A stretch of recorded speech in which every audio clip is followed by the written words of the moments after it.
మీకు ఈ వీడియో నచ్చినట్లయితే లైక్ చేయండి, షేర్ చేయండి. ముందుగా కింద ఉన్న సబ్స్క్రైబ్ బటన్ పై క్లిక్ చేయండి. ఎల్లప్పుడూ అప్డేట్ సమాచారాన్ని పొందండి. ఎస్సీబీ ఛానల్ ప్రేక్షకులకు వినాయక చవితి శుభాకాంక్షలు. కోవిడ్-19 నిబంధనలు పాటించి కరోనాను జయిద్దాం.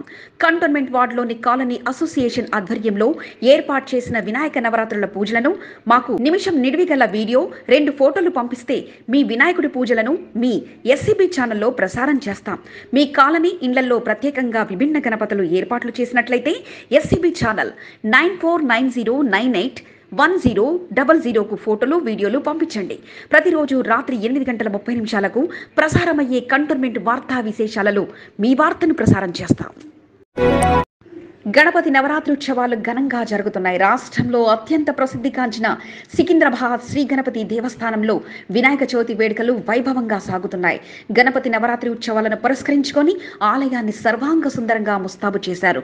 విద్యుత్ దీపాలు, రంగురంగుల పూల అలంకరణతో ఆలయాన్ని ముస్తాబు చేశారు. కోవిడ్-19 నిబంధనలు పాటిస్తూ పూజా కార్యక్రమాలను నిర్వహిస్తున్నారు. వేద పండితుల మంత్రోచ్చరణాలతో పూజా కార్యక్రమాలు కొనసాగుతున్నాయి. ఆలయంలో గర్భగుడిలోని స్వామివారికి బంగారం అలంకరించారు. బంగారు గణపతిగా స్వామి భక్తులకు దర్శనమిస్తున్నారు. మంత్రులు తలసాని శ్రీనివాస్ యాదవ్, మల్లారెడ్డిలు ఆలయంలో ప్రత్యేక పూజలు నిర్వహించారు. ఆలయ ఈవో అంజనాదేవి మంత్రులకు ఘనస్వాగతం పలికారు. ఆలయ పండితులు ప్రత్యేక పూజలను నిర్వహించి ఆశీర్వాదాలను అందజేశారు. Monda division corporator Akula Rupa Harikrishna, Ram Gopalpet corporator Attili Aruna Srinivas Goud, Seethaphalmandi corporator Samala హేమలు మంత్రి తలసాని శ్రీనివాస్ యాదవ్ తో కలిసి పూజా కార్యక్రమంలో పాల్గొన్నారు. Bowenpally market yard chairman TN Srinivas, GHMC co-option సభ్యుడు నరసింహ ముదిరాజ్, గణేష్ టెంపుల్ మాజీ చైర్మన్ పిట్ల నగేష్ తదితరులు స్వామివారిని దర్శించుకొని పూజలు నిర్వహించారు.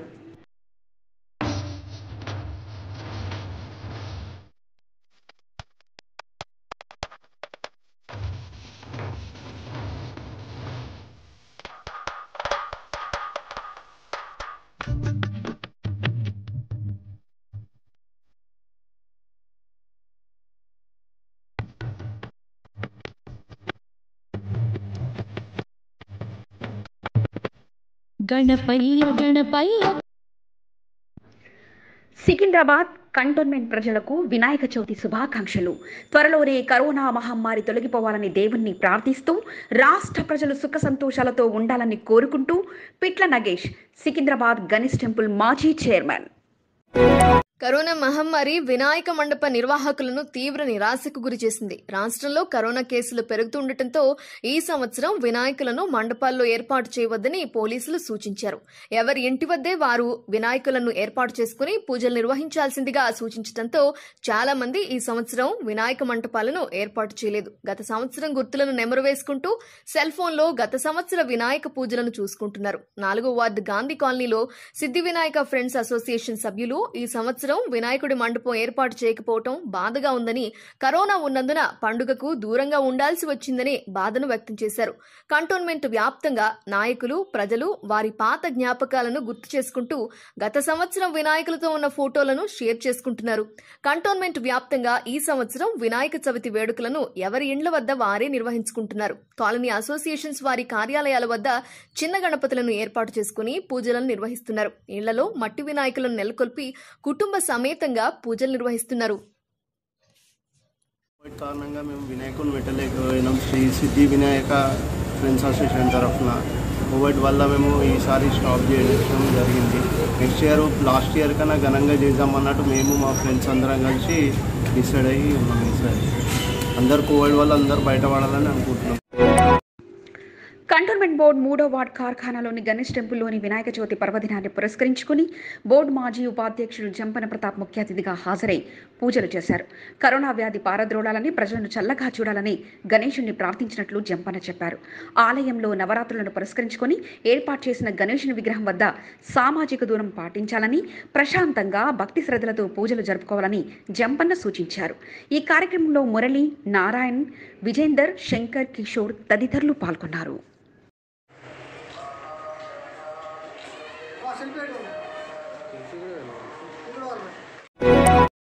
కంటోన్మెంట్ బోర్డు మాజీ ఉపాధ్యక్షుడు బానక నర్మదా మల్లికార్జున్ నివాసంలో గణపతి నవరాత్రోత్సవాలు వైభవంగా సాగుతున్నాయి.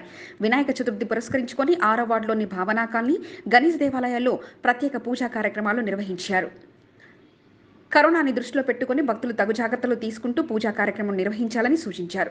గణపయ్య దయతో త్వరలోనే కరోనా మహమ్మారి తొలగిపోవాలని పూజలు చేసినట్లు మల్లికార్జున్ తెలిపారు.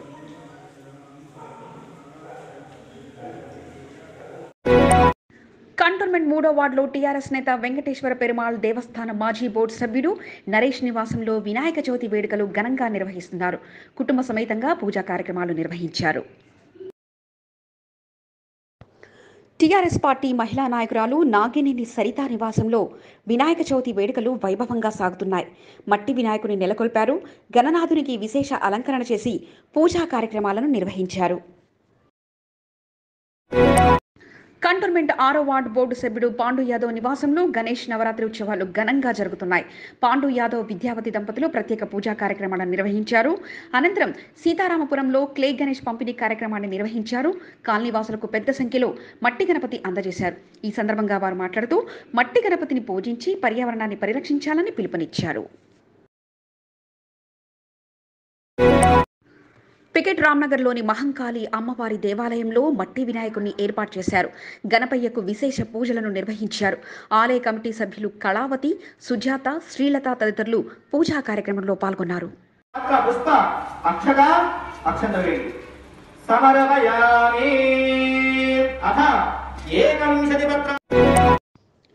ప్రతి ఏడాది గణేష్ నవరాత్రులను పురస్కరించుకొని గత 82 ఏళ్లుగా విభిన్నమైన అలంకారాలతో, భారీ సెట్టింగ్లతో విభిన్నమైన గణేశుడి ప్రతిమలను ఏర్పాటు చేసి నవరాత్రులను అంగరంగ వైభవంగా నిర్వహించే సిక్ విలేజ్ యువజన సంఘం ఆధ్వర్యంలో ఈసారి కోవిడ్-19 కారణంగా కేవలం 2 అడుగుల గణేష్ విగ్రహాన్ని బేరర్ లైన్స్ కమ్యూనిటీ హాల్లో ప్రతిష్ఠించారు.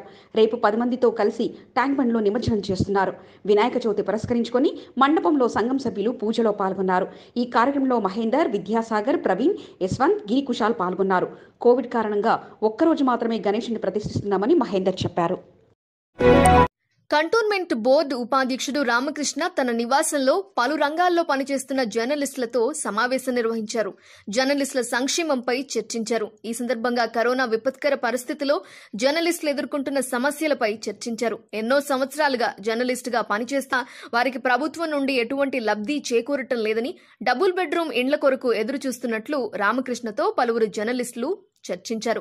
ముఖ్యంగా కరోనా పరిస్థితిలో విధులు నిర్వహిస్తున్న జర్నలిస్టులకు హెల్త్ ఇన్సూరెన్స్ కల్పించాలని రామకృష్ణకు పలువురు జర్నలిస్టులు విజ్ఞప్తి చేశారు. వెంటనే స్పందించిన రామకృష్ణ కంటోన్మెంట్ బోర్డు పరిధిలో విధులు నిర్వహిస్తున్న ప్రతి జర్నలిస్టుకు తన సొంత డబ్బులతో ఇన్సూరెన్స్ చేయిస్తానని హామీ ఇచ్చారు. వారం రోజుల్లో జర్నలిస్టులకు ఇన్సూరెన్స్ కార్డు వచ్చేలా చూస్తానని రామకృష్ణ చెప్పడంతో జర్నలిస్టులు ఆనందాన్ని వ్యక్తం చేశారు. డబుల్ బెడ్రూమ్ ఇళ్ల కేటాయింపుపై మంత్రుల దృష్టికి తీసుకువెళ్లి సహాయం అందించనున్నట్లు రామకృష్ణ తెలిపారు. సమావేశం ముగింపులో నేటి సమాజంలో విలేకరుల పాత్ర, వార్తా సేకరణ కొరకు విలేకరులు ఎదుర్కొనే సమస్యలు, ప్రస్తుత రోజుల్లో సోషల్ మీడియా ప్రాముఖ్యత తదితర అంశాలపై రామకృష్ణ కుమార్తె చిన్నారి రిషిత జర్నలిస్టులను ఉద్దేశించి చేసిన ప్రసంగం అందరినీ ఆశ్చర్యానికి గురిచేసింది. జర్నలిస్టుల వెల్ఫేర్ కొరకు కంటోన్మెంట్ బోర్డు ఉపాధ్యక్షుడు రామకృష్ణ సమావేశం నిర్వహించడంపై హర్షం వ్యక్తం చేశారు కంటోన్మెంట్ జర్నలిస్టులు. మీడియాలో అంటే చాలా టాపిక్స్ అవన్నీ ఉన్నాయి. అవన్నిటి మీద ఒక్క పాయింట్ కూడా మిస్ అవ్వకుండా న్యూస్ కలెక్ట్ చేస్తున్నారు. అంటే పాయింట్ డాట్ టు డాట్ కూడా న్యూస్ ఉంటుందన్నమాట. న్యూస్ అంటే మీడియా అదంతా we have to know the effort they take to gather all these news and all. So once more, please clap for all the media journalists and all, everyone. గత కొన్ని రోజులుగా కురుస్తున్న వర్షాలకు వర్షపు నీటితో పాటు మ్యాన్ హోల్స్ నుండి మురుగునీరు ఇందిరమ్మ నగర్ బస్తీలో పొంగుతూ రోడ్ల మీద పారుతుండటంతో ప్రజలు పడుతున్న ఇబ్బందులు తెలుసుకుని స్థానిక బోర్డు సభ్యుడు సదాకేశ్వరరెడ్డి సత్వరమే సమస్యను పరిష్కరించారు. బషీర్ కెఫే నుండి ఇందిరమ్మ నగర్ బ్రిడ్జి వరకు ఉన్న యూజీడీ పైప్లైన్లో చెత్తాచెదరం పేరుకుపోయి మురుగునీరు వెనక్కు రివర్స్లో బస్తీలో చేరుతుండడం, రోడ్డును తవ్వి పైప్లైన్లు ఓపెన్ చేసి వర్షపు నీరు, మురుగునీరు ప్రధాన నాలలోకి సాఫీగా వెళ్లేలా చర్యలు తీసుకున్నారు. ఓపెన్ నాల మీద మ్యాన్ హోల్స్ ఏర్పాటు చేశారు. ఈ కార్యక్రమంలో కేశవరెడ్డి, యువసేన నాయకులు అశోక్ జబ్బార్, బోర్డు శానిటేషన్ విభాగం సిబ్బంది పాల్గొన్నారు. మీకు ఈ వీడియో నచ్చినట్లయితే లైక్ చేయండి, షేర్ చేయండి. ముందుగా కింద ఉన్న సబ్స్క్రైబ్ బటన్పై క్లిక్ చేయండి. ఎల్లప్పుడూ అప్డేట్ సమాచారాన్ని పొందండి.